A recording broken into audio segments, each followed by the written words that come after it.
Live from WTVO Rockford and your home team. Eyewitness News at 5 starts now. A suspect from a 2020 murder is arrested. This comes almost 2 years after a deadly shooting. A moratorium on student debt is set to expire in a little more than a week. The U.S. Secretary of a little more than a month. U.S. Secretary of Education weighs in on whether that deadline might be extended. And gas prices continue to drop in the Forest City. We take a look at how much they've fallen in the past week. Good evening, I'm Mimi Murphy. And I'm Eric Wilson. We start with a developing story in Rockford. Officers are investigating an afternoon shooting. Police say a juvenile boy has been shot. Police were called to Oakley Avenue, about a block east of North Central, just before 3. Our crews on the scene saw about 9 squad cars lining the street. Police say the boy is at the hospital and he is expected to be okay. Stay with Eyewitness News for updates during the 6 and on mystateline.com. The man wanted for a 2020 Rockford murder has turned himself in. 32-year-old Rico Jefferson is charged with first-degree murder. He's accused of shooting and killing 33-year-old Maurice Simmons. In October 2020, police were called to Chateau Lane, just east of Rockton and Halstead. They found Simmons shot. He died at the scene. Detectives named Jefferson the suspect. Jefferson turned himself in this morning and is in the Winnebago County Jail. A Rockford man's arrested after allegedly attacking someone at a laundromat. Police were called to Spin World on South Main before 8 Sunday night to reports of a man with a gun. When officers arrived, they were advised that no one had been shot, but a victim had been hit multiple times with a weapon. 19-year-old Emmanuel White was taken into custody after being identified as the suspect. During the investigation, a loaded gun was located. White is charged with aggravated battery with a deadly weapon, aggravated battery in a public place, and various other charges. About 2 hours earlier, a teenager was arrested for shooting in Rockford. Police were called to Brown Avenue, just west of Main Street, to reports of shots fired. When officers arrived, they found a garage and vehicle had been struck by gunfire. During the investigation, a loaded gun was found, and a 17-year-old male was identified as the suspect. He was then arrested and charged with aggravated unlawful use of a weapon, aggravated discharge of a firearm, and various other gun charges. We now know the name of the person killed in an ATV crash in Stephenson County. Saturday night, sheriff's deputies were called to Autumn Lane, just north of Pearl City Road. They found the ATV upside down in a creek. The driver was trapped underneath. He was pronounced dead at the scene. Investigators identify him as 74-year-old Gregory Ludwig from Freeport. Police haven't released a cause for the crash. The McHenry County State's attorney filed a lawsuit accusing big-name pharmacies of over-prescribing opioids. CVS, Walgreens, Kroger, Meijer, and Albertsons are all named as defendants in the suit. It alleges they prescribed an alarming amount of opioids with little or no scrutiny. The complaint seeks compensatory and punitive damages. It also seeks a pool of money from municipalities, private organizations, and the county to continue to battle the opioid epidemic. 17 other counties have signed on as plaintiffs in the lawsuit. The FDA clears the Novavax COVID-19 vaccine for emergency use in adolescents. This expands eligibility for a 4th shot. Novavax uses protein-based technology as an alternative for people uncomfortable with the mRNA technology used in the Moderna and Pfizer vaccines. Providers can begin administering the shots to people aged 12 to 17 after CDC approval. This vaccine involves 2 doses given 3 weeks apart. The nation's top infectious disease expert, who became a household name during the pandemic, is stepping down. Dr. Anthony Fauci will leave the federal government in December after more than 5 decades of service. He says he wants to pursue the next chapter of his career, but didn't elaborate on what that is. Fauci serves as the director of the National Institute of Allergy and Infectious Diseases and President Biden's chief medical advisor. He's advised a total of 7 presidents on domestic and global health issues, the most recent being COVID, but also HIV, AIDS, Ebola, and the Zika virus. President Biden says the U.S. is stronger and more resilient and healthier because of him. The most recent moratorium on student debt is set to expire in a matter of days. The Secretary of Education says the Biden administration is working on what's next. We know August 31st is a date that many people are waiting to hear something from. We've been talking daily about this, and I can tell you that American people will hear within the next week or so from the President and the Department of Education. Is it fair to say it won't be nothing around that? Well, I don't have any news to announce today, Chuck, but I will tell you the American people will hear directly from us because we recognize this is an important issue across the country. A group of debt holders over the age of 50 have vowed to withhold payments if the Biden administration doesn't act. The group of 50 borrowers collectively owe more than $6 million in student loan debt. It's estimated 45 million Americans share about $1.7 trillion in student debt. As kids head back to classrooms, school districts around the country are taking new safety steps to prevent more mass shootings. Schools are spending more money on metal detectors, security cameras, vehicle barriers, alarm systems, clear backpacks, bullet-resistant glass, and door locking systems. Teachers in many districts will have mandatory panic buttons to enable them to notify each other and police in the event of an emergency. Security experts say schools should focus on making sure teachers are implementing basic safety protocols, such as ensuring doors aren't propped open.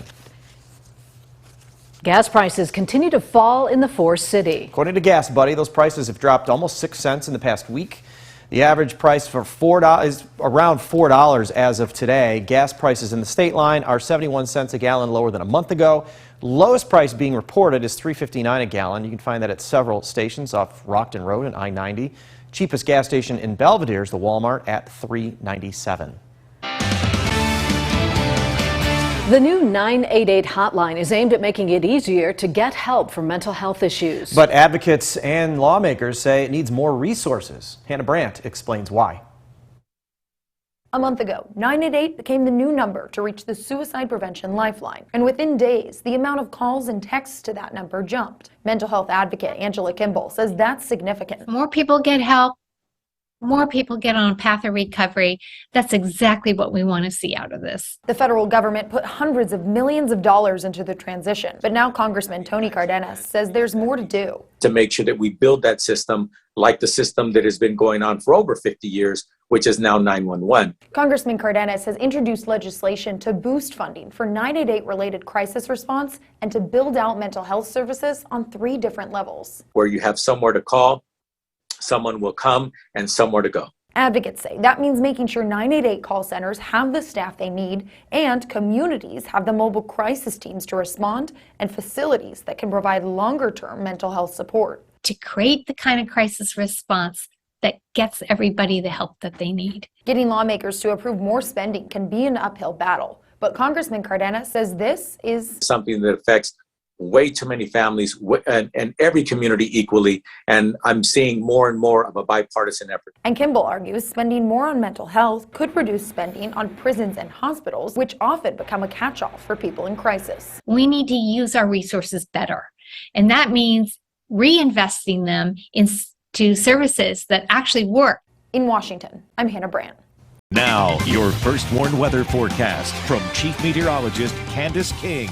Well, things are pretty quiet for us here this evening after we dealt with quite a bit of fog out there early on. We were able to clear things out, get rid of some of that fog, and allow our skies to turn partly cloudy. A live look with our SkyTrack camera now out of the Poplar Grove Airport. Partly cloudy skies just with those fair weather, kind of flat-looking cumulus clouds. As we go through this evening, we'll continue to see our sky kind of clear out here as we go over the next couple of hours, and that'll leave us with a mostly clear sky as high pressure continues to center right on in. With that high pressure system overhead, it will once again allow our temperatures to drop back into the 50s here as we go through the night tonight. So watch for some areas of fog once again going into tomorrow morning. While we are dealing with dry conditions here, it has been quite a different story across the southern plains where a stationary boundary kind of stalled out from parts of Texas, extending through Louisiana, down through the Gulf states, combined with quite a bit of Gulf moisture produced significant rainfall late yesterday through the overnight, and then that rain continues here throughout much of the day today. There are still flood warnings. Now south of the Dallas area, you've got a couple of flood warnings out across southern portions of Texas, but a big area of a flash flood watch extending from most of Texas through Louisiana and then even a little bit further off to the east. A significant rainfall came down in and around the Dallas area, points to the east where they had anywhere from 8 even up to 10 inches of rain come down. And while they need the rain because they are in quite a deficit for rainfall, in fact, I think it was like the second or third driest August on record for them, or at least close to that, that rain does help. However, that amount of rain coming down in that short amount of time, no matter where you are when you're dealing with dry or drought conditions, is more harmful than it is beneficial. And that's because when you are dealing with a drought, your soil is just so hard, and it's hard to really get any of that rain to penetrate through. So when you have a heavy rain come down, regardless of whether or not you're in a drought or you're dealing with a steady amount of rainfall, that rain is going to not be able to soak in, and you get that flash flooding as a result. But when that soil is extremely dry, the flash flooding impacts are actually worsened as a result of that. What you need when you're dealing with dry conditions, drought conditions, something that they have is they've got exceptional drought conditions down across much of the southern plains. You need a good soaking rain. So you're talking several days of just kind of soaking rainfall, which is able to penetrate down into the soil and replenish that soil moisture. So yeah, while they had a significant amount of rain come down in parts of Texas, very little of that actually beneficial for them as they dealt with more flash flooding issues. Now for us, our rain chances go up a little here later this week, but for tonight we are nice and quiet. Upper 50s once again, and again tomorrow morning watch for some fog. Could be some areas of some dense fog going through Tuesday. Tuesday similar to today, partly cloudy skies for the afternoon. Temperatures back into the lower 80s. We're back down into the 50s tomorrow night. Wednesday we see those numbers climb. We'll see the wind, or at least feel the wind, shift around to the southwest Wednesday afternoon. There is a cold front that starts to come in, so it may provide a light shower or two across portions of northwest Illinois late Wednesday evening, but a better chance for rain comes in once we get closer to Thursday with that actual cold front. 80 degrees for our weather watcher Ben in South Beloit, 77 here for Mike north of Foreston. We got a light breeze out there this evening. 59 degrees, that's where we'll head for the overnight. Again, our skies will clear out. We'll see some areas of fog develop as that wind turns fairly calm. Temperature tomorrow will make it back into the low 80s, right around 83 degrees for a high. We're up to 84 on Wednesday. We've got the rain. A few thunderstorms we'll have to watch for Thursday. Friday, small chance for rain showers early on, but guys, we've got week 1 of our Friday night football games. I think that is going to look good weather-wise, and then our temperatures climb a little, better chance for rain towards the latter half of the weekend. Now sports with sports director Scott Lever. Well, the White Sox keep playing that game of one step forward, one step back, getting nowhere in their bid to take over the AL Central lead. Today in Kansas City, they took a step back against the third worst team in the American League. Michael Kopech here with issues with his knee during warm-ups before the game. Tony La Russa and company come out to chat with him for a few minutes. They decide to, okay, we'll leave him in there. We'll let him start. So Salvador Perez will single in the first off him. Kopech faced 4 batters, walked 2 of them, hit one with a pitch, gave up that hit, and he was done with a strained knee. Jimmy Lambert came on, bases loaded, single here off the wall, off Michael Massey. It was 2-0 there. To the 8th inning, then the Royals had the bases loaded. Drew Waters takes ball 4 from Joe Kelly. That brought in another run. The Royals beat the White Sox 6-4. And there is some good news for the White Sox. Pitcher Johnny Cueto has been named the American League Player of the Week. In 2 starts, he went 2-0 with an ERA of 1.183. He gave up 2 runs in the start against the Astros, no runs in the start against the Guardians. Cubs are going to open up a 5-game series against the Cardinals tonight at Wrigley Field. Both of these teams are hot. The Cubs have won 7 of the last 10 games. Cardinals have won 7 in a row and 16 of their last 19. And their big guns, Paul Goldschmidt and Nolan Arenado, are swinging hot bats. In the season series this year, the Cardinals have taken 7 out of 11 games against the Cubs. Tonight's starting pitchers will be Drew Smyly and Jordan Montgomery. Hey, there's some Monday Night Football action tonight, the preseason game between the Falcons and the Jets. That'll be shown on ESPN. And I'll have two more high school football previews for you this evening. At 6 o'clock, I'll feature the Lutheran Crusaders. And at 9 and 10, we will catch up with the Winnebago Indians. Candace will have a final look at weather in just a moment. First, here's a News Nation preview. Tonight on Banfield, after 20,000 hours of searching, meet the divers who found the missing California teen in just a half hour. Why there are more questions than answers. Plus, one of the greatest defenders of all time steps in to defend Brittany Griner. Why the U.S. government is saying thanks but no thanks, Dennis Rodman, on Banfield. That's all coming up on News Nation. Watch it on any of the channels you see here in this list or head to newsnation.com.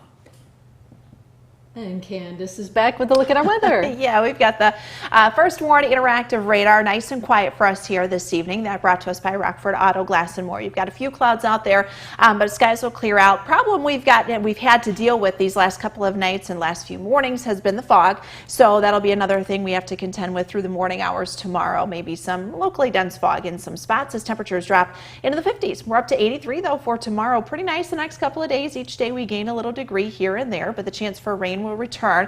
You're looking at right around 1/4 of an inch or so coming up on Thursday. Small chance for a shower early Friday and then drying out. We've got a better chance for rain coming up for the weekend, the latter half of the weekend as temperatures warm just a bit, and we'll see those numbers kind of remain in the low mid 80s going into next week. All right, thanks, Candace. And thank you for spending some of your time with us. Stay safe.